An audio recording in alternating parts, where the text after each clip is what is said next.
Eduardo sentiu-se à vontade de comer mais bananas, mas receou que fizessem mal. Bebeu uns goles de água e entrou sozinho na mata, prometendo voltar logo. Henrique continuou a procurar paus para a jangada. A ilha tinha habitantes. De vez em quando, Henrique assoviava para disfarçar a solidão. Arrependia-se de haver deixado o irmão ir sozinho. Desde que haviam desembarcado na ilha, só haviam cometido erros. E se Eduardo se perdesse? Quando sentiu a fome apertar, comeu outra banana e deixou-se para descansar. Sentia-se cansadíssimo. Fechou os olhos um instante. Depois, abriu-os novamente e, deitado descosta, ficou olhando o céu. De repente, percebeu uma sombra que se aproximava. Viu-se de lado, pensando que era o irmão, e já ia perguntar: já voltou? Quando viu o homem desconhecido diante dele, tinha barbas compridas, cabelos pelos ombros, estava quase nu. Sobre o seu ombro esquerdo, carregava um lindo papagaio que olhava fixamente para Henrique. O homem também olhava Henrique sem dizer nada, espantadíssimo. Henrique também não falava, parecia mudo. De súbito, o homem perguntou: o que está fazendo aqui? Não sabe que esta ilha é minha? Henrique levantou-se um pouco amedrontado. Não sabia, não, senhor. O homem deu uma olhada, examinando o menino, depois continuou a falar. Vivo nesta ilha há muitos anos e não gosto de ser importunado. Todos os que vêm aqui vêm por maldade, para caçar os bichos que são os meus amigos. Eu não gosto disso. Eu não vim para caçar, disse Henrique. Viemos passear aqui e a nossa canoa rodou rio abaixo. Agora não podemos voltar. Estamos fazendo uma jangada para voltarmos. Eu e o meu irmão Eduardo. E o senhor pode nos ajudar? O homem sacudiu a cabeça. Não acredito em nada do que você está dizendo. Vocês vieram aqui para me espiar, para descobrir minha vida, pois não terão esse gosto. Quem vem por curiosidade fica meu prisioneiro. Acompanhe-me. Um pouco assustado, Henrique ficou parado na frente dele, depois murmurou: Nós não viemos por curiosidade. Nenhum de nós acreditava que a ilha fosse habitada. Pode acreditar no que estou dizendo. Meu irmão e eu viemos passear aqui e pretendíamos voltar no mesmo dia quando veio a enchente. Não pudemos voltar e ficamos esperando a enchente passar. Nossa canoa rodou. Não pudemos voltar. O senhor desculpe, mas precisamos ir embora para nossa casa. O homem sorriu e coçou a barba comprida. O papagaio gritou: Vamos embora, Simão. O homem passou a mão nas penas do papagaio. Quieto, Boni. Depois falou para Henrique: Voltar de que jeito? Você pensa que quem chega aqui consegue voltar? Está muito enganado. Quem vem aqui fica. Acompanhe-me. Henrique hesitou. E o meu irmão Eduardo? O senhor não pode esperar um pouquinho? Ele foi ao outro lado da ilha buscar umas coisas que deixamos lá. Se ele não me encontrar aqui, ficará assustado. A voz de Henrique estava trêmula. O homem respondeu meio zangado: Deixe de lamúrias e venha comigo. Por que vieram? Isto aqui é meu e ninguém tem o direito de tomar o que é meu. Venha. O homem bateu no peito. Henrique resolveu insistir para mostrar que não tinha medo. Faça o favor de esperar Eduardo. Ele não demora. Disse que vinha logo. O homem não deixou Henrique continuar. Zangou-se e respondeu: Menino teimoso e desobediente, cale-se, não diga uma palavra mais e acompanhe-me bem direitinho, senão vai se arrepender. O homem começou a andar pela areia. Humildemente, Henrique acompanhou. Sentia dor nos pés e na cabeça. Foi mancando atrás do homem, que andava depressa. Olhou para trás, com pena de deixar a jangada já começada. Entraram pela mata adentro. Henrique teve a ideia de deixar algum sinal para Eduardo saber o que acontecera, mas não havia nada que pudesse fazer. Então, espetou o canivete numa árvore pequena na entrada da mata. Eduardo havia de descobrir o canivete enterrado ali e havia de desconfiar. Quem sabe até seguiria o mesmo caminho. O papagaio começou a cantarolar sobre o ombro do homem. De vez em quando, olhava para trás para ver se Henrique vinha seguindo. Andaram em silêncio durante algum tempo. Os galhos das árvores batiam no rosto de Henrique e ele nem sentia. Percebeu que estava escurecendo e logo seria noite fechada. Com surpresa, Henrique viu de repente um caminho sem arbusto, sem cipós, sem árvores. Era uma pequena estrada bem limpa, sem nada que atrapalhasse os caminhantes. Pensou que Eduardo e ele haviam andado tanto através da ilha e não tinham descoberto aquela bonita estrada. O homem caminhava na frente, sem olhar para os lados e sem falar. E sem falar, dava passos largos, como se estivesse muito acostumado a andar por ali. Nesse momento, Henrique reparou que ele carregava uma machadinha na cintura. Chegaram ao fim da estrada. Com surpresa, Henrique viu na frente deles uma escadinha de pedras, mas tão escondida entre as folhagens que seria difícil ou quase impossível descobri-la. O homem levantou a folhagem com os braços compridos e, depois que Henrique começou a subir, deixou cair as folhagens novamente, e nada mais se viu da escada. Subiram os degraus até chegar à outra parte da ilha, muito mais elevada que a primeira. Ali devia ser a habitação do homem barbudo. Havia árvores pequenas cheias de flores azuis e roxas, papagaios, periquitos, macacos. Era bem a ilha que Henrique imaginara. A bicharada começou a fazer barulho ao ver o homem, mas ele levantou um braço pedindo que ficasse quietos e tudo se aquietou. Então Henrique viu uma espécie de gruta de pedra em cima de um barranco. Ao lado do barranco, duas árvores gigantes, uma outra escada de 4 degraus, feitas de cipó e tábua, conduzia à porta da caverna.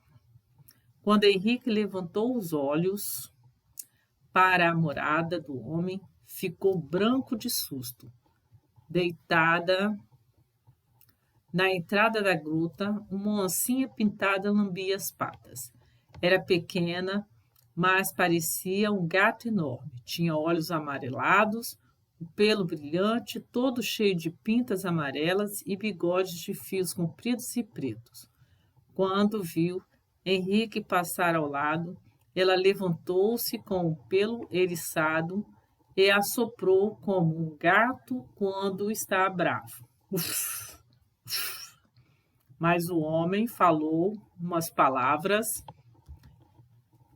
que Henrique não compreendeu e ela acalmou-se. Tornou a deitar-se e a lamber as patas. Entraram na caverna. Era bem grande e forrada de areia clara. Sobre a areia havia peles de animais e folhas secas. De um lado estava a cama do homem, era feita de tiras de couro, trançada e presas no pau da cama. Sobre as tiras estavam estendidas peles de animais servindo de colchão e uma espécie de manta feita de penas coloridas de ave. Nas paredes da gruta viam-se penas, plantas, armas feitas de pedra. Henrique olhava tudo, mudo de admiração. A oncinha deu umas voltas pela gruta, depois deitou-se na entrada como se fora um cão de guarda. O senhor mora nesta ilha desde moço? Desde que eu tinha 20 e poucos anos. O homem disse a Henrique que se deitasse sobre um colchão de penas de ave. Não era propriamente um colchão, mas parecia uma coxa multicolor. Henrique estava tão cansado que obedeceu imediatamente. Deitou-se e sentiu-se melhor. O homem ofereceu-lhe uma bebida numa caneca feita de madeira. Henrique tomou uns goles e sentiu um gosto amargo. Devia ser feita de frutas ou folhas fermentadas, mas sentiu um grande bem-estar e cerrou os olhos. Quando os abriu, viu o homem andando de um lado para o outro, preparando o jantar. Só então Henrique percebeu que já era noite e havia uma lanterna no canto mais escuro da caverna. Era uma luzinha fraca, mas iluminava tudo muito bem. Vendo a chama avermelhada numa vasilha de ferro, Henrique não pôde deixar de perguntar: que espécie de óleo o senhor está usando na lâmpada? Óleo de capivara, respondeu o homem, mexendo a comida no fogãozinho. E o senhor mora nesta ilha desde moço? Desde que eu tinha 20 e poucos anos. Henrique queria conversar mais e saber uma porção de coisas, mas o homem barbudo não queria conversar. Henrique ficou meio deitado olhando a luz que o vento fazia oscilar. Um ventinho fraco penetrava pela porta da gruta. Depois, Henrique perguntou: mora aqui sozinho? Tenho vários companheiros, não está vendo? Estão sempre comigo. Só então Henrique reparou nos outros animais que estavam na caverna. Uma tartaruga, uma coruja com os olhos muito abertos e redondos, um morcego que começou a andar de um lado para o outro, arrastando as asas enormes. A coruja e o morcego estavam se preparando para sair. Dormiam durante o dia e à noite, enquanto os outros animais dormiam, eles saíam para percorrer a ilha. Henrique pensa que está sonhando. No mesmo instante, Henrique ouviu gritos agudos do lado de fora da gruta. Eram uma espécie de guinchos. O homem estava quebrando ovos numa lata, nem se perguntou. Assustado, Henrique olhou para a entrada de pedra e quase deu um grito de espanto.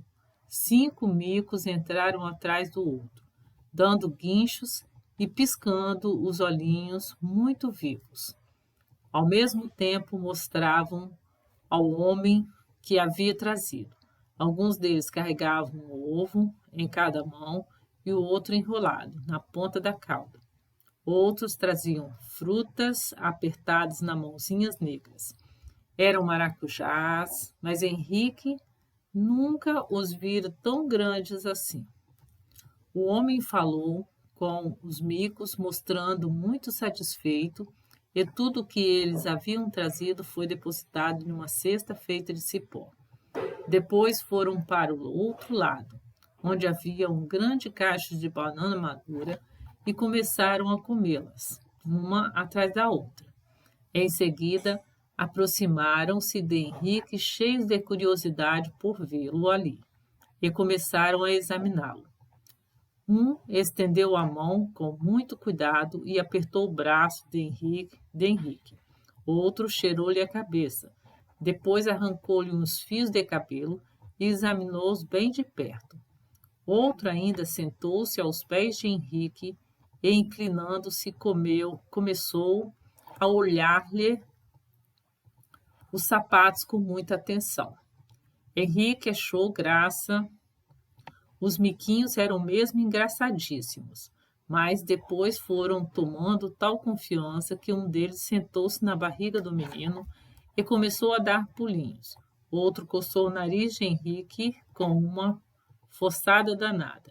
Henrique pensou: nossa, ele vai esfolar o meu nariz. Foi então que o homem voltou-se e deu um grito com os micos. 1, 2, 3, 4, 5. Deixa o menino. Como se fossem crianças peraltas, os micos largaram a brincadeira e amontoaram-se em um dos cantos da gruta, um coçando a cabeça do outro e piscando para Henrique. Ele riu e perguntou ao homem barbudo: eles se chamam 1, 2, 3, 4 e 5? Que nomes engraçados! O homem voltou-se para Henrique e disse meio sorrindo: eu não sabia como havia de chamá-los. Quando os encontrei, estavam meio mortos de fome. A mãe tinha morrido. Contei várias vezes: 1, 2, 3, 4, 5. E resolvi chamá-los assim. Bonnie. Bonnie também sabe chamá-los. Bonnie é o papagaio, perguntou Henrique. Bonnie é o papagaio? Perguntou Henrique. É. Nesse instante, a oncinha entrou muito silenciosamente e pegou um grande osso e começou a roê-lo, apertando entre as patas. O homem apresentou a Henrique uma folha larga que servia de prato. Sobre ela havia um mexido de ovos e carne que Henrique comeu com a mão. Não havia garfos nem colher. Achou a comida deliciosa e estava curioso por saber que espécie de carne seria aquela, mas não teve coragem de perguntar. Os bichos todos olhavam para ele, pois era um estranho ali. Para mostrar que não tinha medo, Henrique levantou-se e tomou um pouco de água que havia num canto dentro de um pote de madeira. Depois deitou-se de novo. Ainda se sentia cansado. O homem ofereceu-lhe frutas e mel numa outra folha. Ele aceitou e agradeceu outra vez. Achou tudo muito bom, pois estava faminto. Assim que acabaram a refeição, a coruja bateu as asas e voou para fora. O morcego saiu silenciosamente e desapareceu. A oncinha acabou de roer o osso, espreguiçou-se, lambeu-se toda, passou mais de uma vez pelas pernas do homem como se fosse um gato e deixou a gruta, saindo pela noite afora em busca de caça. O homem apagou a lâmpada e disse a Henrique: trate de dormir. Talvez estranhe a cama, mas é só isso que posso oferecer. Boa noite. Está tudo muito bom, respondeu Henrique. Nunca pensei em encontrar nessa ilha uma morada tão interessante, tão boa como a sua. Aqui o senhor tem tudo: cama, cama fofa, comida boa, animais amigos da gente. Muito obrigada por tudo. Boa noite. Os micos ficaram juntinhos, um ao lado do outro, e prepararam-se para dormir. Só a tartaruga ficou acordada na entrada da caverna. O papagaio, que estivera andando o tempo todo pela gruta e comera algumas frutas, começou quieto num canto, resmungou qualquer coisa e dormiu. O homem deitou-se no leito de couro e penas e começou a ressonar. Henrique preparou-se também para dormir. Nesse momento, sentiu o coração apertar-se de tristeza. Onde estaria Eduardo? O que pensaria ele não não encontrando na prainha? E os padrinhos? E os pais de São Paulo, sem saber de nada? Aquele homem barbudo que o tinha prisioneiro e quase não falava. O que seria dele ali prisioneiro? Até quando ficaria na caverna? E era preciso fugir, sim, fugiria. Na noite seguinte, sairia da caverna enquanto estivesse dormindo, e acharia o caminho da prainha. Não podia ficar sempre na gruta. Impossível. Sentia um vento fresco que entrava pela porta da caverna. Voltou-se na cama várias vezes antes de dormir. Apalpou as penas, apalpou a cama também. Estaria sonhando? Sim, deveria estar sonhando. Parecia impossível que naquela ilha, tão perto da fazenda, vivesse um homem solitário numa caverna e rodeado de bichos. Estavam sonhando. Tudo aquilo era sonho e no dia seguinte tudo seria diferente. Pensando assim, Henrique dormiu. Aí fica para a próxima, A Estranha Vida do Homem Barbudo.